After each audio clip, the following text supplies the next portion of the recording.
Hello दोस्तों, आज की इस वीडियो के अंदर हम एनसीईआरटी क्लास 10th की मैथ्स की क्वेश्चन नंबर 2 का करने वाले हैं। ठीक है, तो देखो क्वेश्चन ध्यान से पढ़ना। Find the LCM and HCF of the following pairs of integers and verify that LCM into HCF is equals to product of two numbers.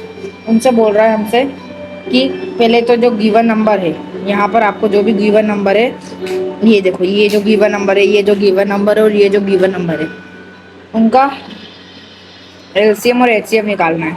तो एलसीएम और एचसीएफ निकालने के लिए हमें सबसे पहले उनका प्राइम फैक्टराइजेशन करना होगा। तो ठीक है, 26 का प्राइम फैक्टराइजेशन कर देते हैं। तो 2 1 ज़ा 2, 2 3 ज़ा 6 एंड ये 13 टाइम में। अब 91 का प्राइम फैक्टराइजेशन कर देते हैं। तो ये 7 से चल जाएगा 13 टाइम में, और ये 13 1 ज़ा 13। तो अगर अपन इन दोनों का लिखे कि 26 इज इक्वल्स टू, क्या क्या आया हमारे पास, 2 इंटू 13, और 91 का हमारे पास आया 7 इंटू 13। अब हमसे बोला है कि एचसीएफ भी निकालना है और एलसीएम एलसीएम भी निकालना है। ठीक है, तो अगर एचसीएफ निकालने के लिए हमें ये देखना होगा, ये जो हमारे पास 26 और 91 गिवन है, इनमें से कॉमन क्या आ रहा है। तो आप देख सकते हो यहाँ पर 13 यहाँ पर क्या है, कॉमन है। तो सिंपली हमको एचसीएफ हमारे पास आ गया डायरेक्ट 13। तो हमारे पास एचसीएफ आ चुका है 13। एलसीएम निकालने के लिए हमको जो भी दिया हुआ है उनको लिख लेना है। जैसे हमारे पास ऊपर हमने 2 का यूज़ किया, नीचे 7 का यूज़ किया, और 13 दोनों में कॉमन है इसलिए एक बार लिखेंगे। अब इनका मल्टीप्लाई कर देंगे तो ये हो जाएगा 14 इंटू 13। इसको मल्टीप्लाई करने के बाद आपका आंसर आएगा 182। ये आपका आ चुका है एलसीएम। ठीक है, तो जैसा कि आप देख सकते हो यहाँ पर हमारा एचसीएफ और एलसीएम आ चुका है। तो हमने इस चैप्टर में हमको एक फॉर्मूला पढ़ना है। वो फॉर्मूला है, बहुत ही ज़्यादा इंपॉर्टेंट फॉर्मूला है, यहाँ पर देख सकते हो आप। HCF into LCM is equals to product of numbers. मतलब जिस भी नंबर का प्रोडक्ट करना है, तो हमको क्वेश्चन में भी सेम यही दिया है। देखो, LCF into LCM of product of two numbers. तो हमारे पास जो भी एचसीएफ आया वो और एलसीएम आया वो, उसका मल्टीप्लाई करना है जैसे कि हमने करा यहाँ पर। और ए इंटू बी मतलब जो आपको नंबर दिए थे, तो इसमें हमको नंबर क्या दिए थे, तो आप ये देख सकते हो 26 और 91 हमें यहाँ पर नंबर दिए थे। तो हमने 26 और 91 को मल्टीप्लाई कर दिया। अगर इन दोनों को मल्टीप्लाई करने के बाद नंबर सेम आ गए तो हमको हमारा आंसर मिल जाएगा और ये सही हो जाएगा, और हमको लिखना है वेरीफाइड। ठीक है, वेरीफाइड आपको लिख देना है। या फिर आप ऐसा लिख सकते हैं, LHS is equals to RHS, so it is verified. ठीक है, तो अब इन दोनों को मल्टीप्लाई कीजिए आप। तो इसका मल्टीप्लाई करने पर आएगा 2 3 6 6, और इसका मल्टीप्लाई करने पे भी आएगा सेम। तो हमने बोला था कि इसको प्रूफ करना है, तो हमें इन दोनों को प्रूफ कर चुका है। तो ये चीज़ वेरीफाई, यहाँ पर देखो वेरीफाई करना है, तो हमने यहाँ पर वेरीफाई कर दिया है। बढ़ते हैं अगले क्वेश्चन की तरफ। हमारे पास अगला क्वेश्चन दिया हुआ है, यहाँ पर बोल रहा है, देखो 510 और 92, 510 और 92। तो ठीक है, हमारे पास अगला दिया हुआ है, सेकंड नंबर का दिया हुआ है 510, और हमारे पास दिया हुआ है 92। ठीक है, तो सिंपली हमें इन दोनों का प्राइम फैक्टराइजेशन करना है। 2 2 ज़ा 4, देन 2 5 ज़ा 10, देन 2 5 ज़ा 10।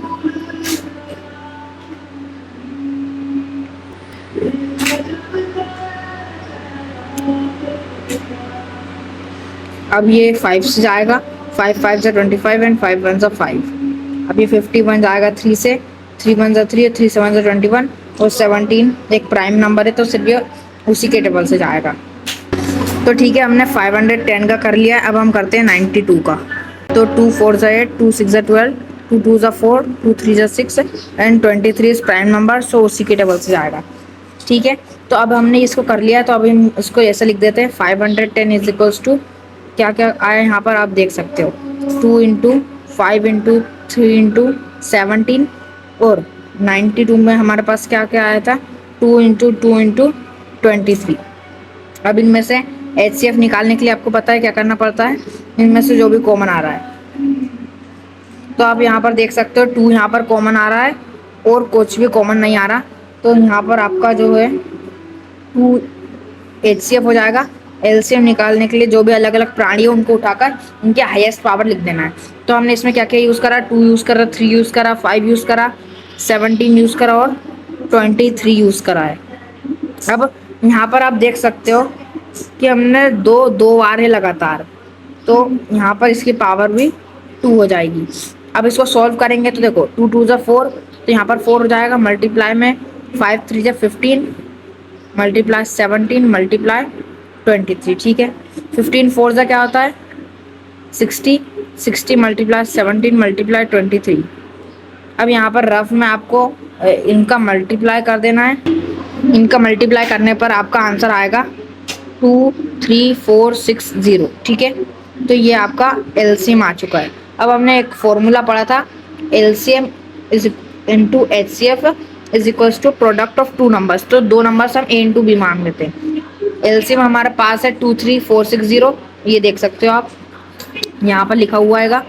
और एचसीएफ हमारे पास आया था, ये देखो 2, तो हमने एचसीएफ यहाँ पर 2 लिख दिया है। अब ए हम इंटू बी मतलब हमने जो दो नंबर यूज किए थे, कौन से नंबर हमने यूज किए थे, ये देखो हमारे पास क्वेश्चन में गिवन थे 510 और 92। तो हमें सिंपली यहाँ पर 510 और 92 लिख देना है। इन दोनों को नंबर अगर बराबर आए मतलब इक्वल आए तो हम यहाँ पर लिख देंगे वेरीफाइड। सिर्फ हमें इतना सा करना है। तो इसको मल्टीप्लाई आप कर सकते हो रफ शीट में।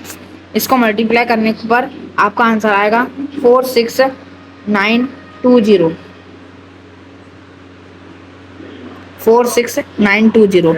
मैंने रफ शीट में इनका मल्टीप्लाई किया तो दोनों का सेम आ रहा, मतलब ये वेरीफाइड है। तो यहाँ पर आपका ये वाला क्वेश्चन भी होता है समाप्त। अब बढ़ते हैं अगले क्वेश्चन की तरफ। अब हमारे पास अगला जो थर्ड वाला है, लास्ट वाले में हमको दिया 336 एंड 54। क्या दिया हुआ है 336 एंड 54। तो हमने यहाँ पर क्वेश्चन लिख लिया है कि हमारे पास थर्ड वाला दिया हुआ है 336 एंड 54। ठीक है, तो चलिए हम क्वेश्चन को शुरू करते हैं। सेम इसी जो हमने पहले करे उसी की तरह हमको यहाँ पर भी इनका प्राइम फैक्टराइजेशन करना है। 2 से कर सकते हैं, 2 1 जा 2, यहाँ पे कैरी आ जाएगा 2 6 जा 12 और 2 8 जा 16। यहाँ पर 2 8 जा 16, 2 4 जा 8, फिर यहाँ पर 2 4 जा 8, 2 2 जा 4, फिर यहाँ पर 2 2 जा 4, 2 1 जा 2, फिर यहाँ से 3 टाइम में चल जाएगा 7 एंड देन 7। ये थोड़ा लंबा गया है यहाँ पर। तो यहाँ पर हमने 336 का कर लिया है। अब हम करते हैं 54 का। तो 2 2 जा 4 और 2 7 जा 14 एंड 3 9 जा 27, देन 3 3 जा 9 और 3 एक प्राइम नंबर है तो ये किसी से कटेगा नहीं, तो ये 1 टाइम है। तो यहाँ पर भी हमने इसका कर चुका। अब देखो यहाँ पर हमको क्या करना है, जो भी हमें को मिला है 336 से और 54 से, 54 से। तो 336 से हमको मिला है 2 multiply 2 multiply 2 multiply 2 multiply 3 multiply 7। ठीक है, ये इसके फैक्टर्स है। 54 से हमको मिला है 2 मल्टीप्लाई 3 मल्टीप्लाई 3 मल्टीप्लाई 3। अब आपको पता है एचसीएफ निकालने के लिए हम क्या कर सकते हैं। तो एचसीएफ निकालने के लिए हम इनमें से देखना है कॉमन क्या क्या है। तो देखिए यहाँ पर एक बार 2 है, यहाँ पर भी एक बार 2 है, तो एचसीएफ यहाँ पर 2 आ चुका है। और देखिए यहाँ पर एक बार 3 है, यहाँ पर भी एक बार 3 है, और एक और बार 3 होता तो कॉमन ले सकते थे। यहाँ पर 7 है और यहाँ पर 3 है, तो एक बार 3 और यहाँ पर भी एक बार 3, तो यहाँ पर एक 3 आ चुका है। तो यहाँ पर आपका एचसीएफ आ गया 6। और एलसीएम फाइंड करने के लिए आपको जो भी हमने यूज़ करे, एक तो हमने यूज़ करा 2, एक हमने यूज़ करा 3 और एक हमने यूज़ करा 7। अब यहाँ पर देख सकते हो 2 कितने बार लिखा हुआ है 4 बार, और 3 कितने बार लिखा हुआ है यहाँ पर 3 बार, ज़्यादा बार यहाँ पर लिखा हुआ है। ठीक है, तो यहाँ पर 2 लिखा हुआ है 4 बार तो इसकी पावर 4, 3 लिखा हुआ है 3 बार तो इसकी पावर 3, 7 तो सिर्फ एक ही बार यूज हुआ है, तो उसकी पावर 1। इन दोनों को अगर आप मल्टीप्लाई करोगे तो यहाँ पर जाएगा 16 एंड यहाँ पर जाएगा 27 इंटू 7। इसका मल्टीप्लाई करने के बाद आपका आंसर आएगा 3024। तो यहाँ पर आपका एलसीएम भी निकल चुका है।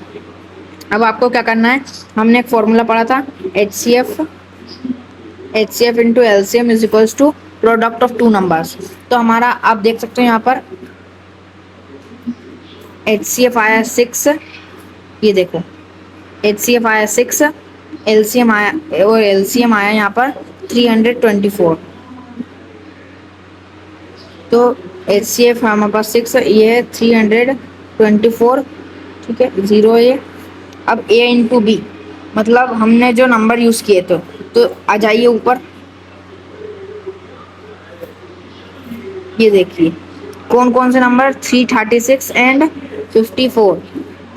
तो बस हमको यहाँ पर लिख देना है 336 और 54।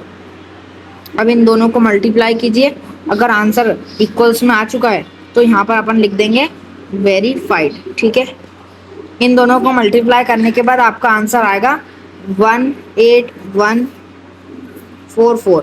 अब आपको मल्टीप्लाई बताने की ज़रूरत तो है नहीं, क्योंकि आप 10th में आ चुके हो, तो आपको मल्टीप्लिकेशंस तो आता ही है। तो इसी के साथ हमारा क्वेश्चन ख़त्म हो चुका है। वीडियो अच्छी लगी हो तो लाइक कर देना, चैनल पे नए हो तो सब्सक्राइब कर देना। मिलते हैं नेक्स्ट वीडियो में, तब तक के लिए बाय।